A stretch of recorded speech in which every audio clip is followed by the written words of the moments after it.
샬롬, 한 주간을 시작하는 월요일 아침입니다. 이 한 주간에도 우리 하나님께서 그리스도 예수 안에서 주시는 은혜와 평강이 그리고 지혜의 삶이 함께할 수 있기를 축복하고 기도합니다. 함께 읽고 묵상할 말씀은 잠언 2장 16절 17절과 잠언 5장 18절과 19절입니다.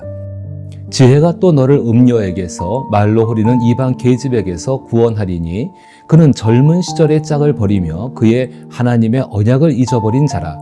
내 셈으로 복되게 하라. 내가 젊어서 취한 아내를 즐거워하라. 그는 사랑스러운 암사슴 같고 아름다운 암노루 같으니 너는 그의 품을 항상 족하게 여기며 그의 사랑을 항상 연모하라. 아멘. 하나님께서 세상을 운영하시는 원리는 출생, 결혼, 그리고 죽음입니다.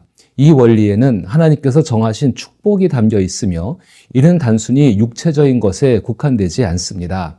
출생은 우리의 영혼이 거듭나는 것과 관련이 있고 결혼은 예수 그리스도의 영원한 언약을 상징하며 죽음은 하나님으로부터 새로운 삶이 시작됨을 의미합니다. 기독교 세계관에서도 출생, 결혼, 죽음에 대한 가르침이 풍부하게 전해지고 있습니다. 이처럼 출생, 결혼, 죽음은 하나님과 깊은 연관을 맺고 있습니다. 그런데 하나님은 세상의 모든 사람을 사랑하시는 하나님이십니다. 따라서 우리는 기독교 세계관을 넘어 하나님의 사랑과 헌신이 드러나는 출생, 결혼, 죽음에 대해 깊이 생각해야 합니다. 쉽게 말해 하나님을 인정하지 않는 세상 속에서도 하나님의 사랑과 헌신은 출생, 결혼, 그리고 죽음을 통해 여전히 존재한다는 것입니다. 이번에 잠언을 통해 결혼에 대해 살펴보려는 이유가 있습니다. 그것은 결혼을 아직 하지 않은 분들이 하나님께서 결혼을 통해 주시는 축복의 세계를 이해하기 위함이고 이미 결혼한 분들에게는 자녀 양육에 대한 접근 방식을 고민해 볼 수 있는 기회를 제공하고자 함이며 결혼할 마음이나 가능성이 조금이라도 있다면 결혼의 본질에 대한 귀중한 통찰을 얻을 수 있기를 바라는 것입니다. 이를 통해 결혼에 대한 지나친 두려움이나 낭만적인 환상 혹은 무작정 뛰어드는 일이 없도록 하고자 하는 것도 제 의도입니다. 또한 자녀를 둔 분들은 이를 통해 결혼 생활에 더 큰 유익을 얻을 수 있다는 것도 강조하고 싶습니다. 마지막으로 부모님께서 살아 계시든 아니면 부모님과 함께 있지 못하든 간에 부모와 자녀 간의 관계에 대한 잠언의 가르침과 깨달음이 우리의 실제의 삶에서 많은 도움이 될 것이라고 생각하며 잠언을 통해서 결혼에 관한 이야기를 하고 싶습니다. 먼저는 결혼은 하나님과 결혼 당사자 간의 언약 관계라는 것을 기억하십시오. 이는 삼각관계가 아니라 하나님과 남자, 하나님과 여자가 맺는 관계인 것입니다. 다시 한번 강조하자면 이 관계는 하나님을 인정하든 인정하지 않든 실제로 존재합니다. 잠언 2장 16절과 17절은 결혼을 하나님과의 언약관계로 설명하며 간음의 심각성은 결혼 당사자와의 언약을 어기는 것뿐만 아니라 하나님과의 언약을 깨트리는 것임을 강조하고 있습니다. 지혜가 또 너를 음녀에게서 말로 호리는 이방 계집에게서 구원하리니 그는 젊은 시절의 짝을 버리며 그의 하나님의 언약을 잊어버린 자라. 물론 이 구절에서는 결혼 전에도 하나님 앞에서 영적, 정신적, 육체적으로 성결해야 한다는 정당한 삶의 요구와 책임이 강조됩니다. 성결한 삶에 대한 이러한 요구와 책임은 실제로 개인의 영적, 정신적, 육체적 삶을 건강하고 안전하게 유지하는 데 기여합니다. 그리고 결혼은 하나님 앞에서의 성결을 지키는 데 있어 안전한 울타리 역할을 하게 됩니다. 이런 의미에서 결혼식의 핵심은 현재의 사랑을 고백하는 것보다 미래의 사랑을 약속하는 데 있다고 말하고 싶습니다. 대부분의 관계는 기복과 변화로 인해 끝나기 쉽지만 언약은 그런 상황 속에서도 두 사람을 하나로 묶어줍니다.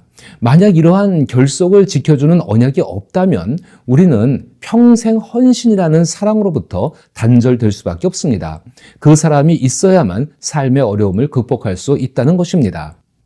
물론 결혼 생활에서 최악의 이기적인 관계는 양쪽 모두가 이 관계가 자신에게 만족을 주는 한 함께 하겠다라고 생각하고 말하는 것입니다. 이를 뒤집어 생각해 보면 상대방이 나에게 만족을 주지 못하면 언제든지 이 관계를 끝낼 수 있다라는 의미입니다. 즉 함께 또는 우리라는 관계의 주도권이 자신에게 있다는 것을 말하는 것입니다. 결국 이렇게 최악의 이기적인 것 속에서 드러나는 가장 중요한 점은 우리가 아니라 나라는 것을 강조한다는 것입니다. 그러나 언약관계는 양쪽 모두 끝까지 서로를 지키겠다고 약속하는 것입니다. 이미 말씀드린 것처럼 결혼이라는 언약 관계에서는 하나님도 함께 하십니다. 진정한 사랑의 주체이신 예수님께서 우리를 사랑하시는 이유는 우리가 사랑스럽기 때문이 아니라 우리를 사랑스럽게 만들어 주시기 위함인 것입니다. 이것에 대해 에베소서 5장 25절부터 27절에서는 다음과 같이 말씀하고 있습니다.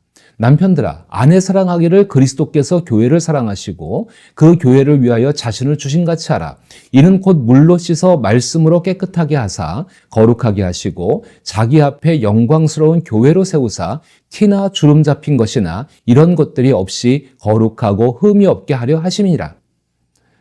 이 말씀은 하나님께서 결혼을 통해 예수 그리스도의 교회가 누리는 영광과 축복을 경험하게 하신다는 의미입니다.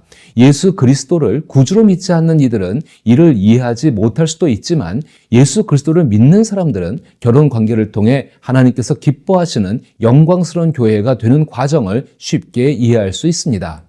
교회가 예수 그리스도의 피로 세워진 영원히 변하지 않는 하나님과의 사랑의 관계에 있다면 예수 그리스도를 믿는 사람들의 결혼 관계 또한 하나님의 사랑과 헌신 속에 있음을 알아야 합니다. 따라서 결혼 생활에서의 만족은 하나님과 상대방의 입장에서 생각하며 말하고 행동하는 것입니다. 우리의 영원한 신랑 되시는 예수 그리스도를 생각해 보십시오. 예수 그리스도의 십자가는 희생을 의미하며 부활은 그 희생 이후에 얻게 되는 영광을 의미합니다.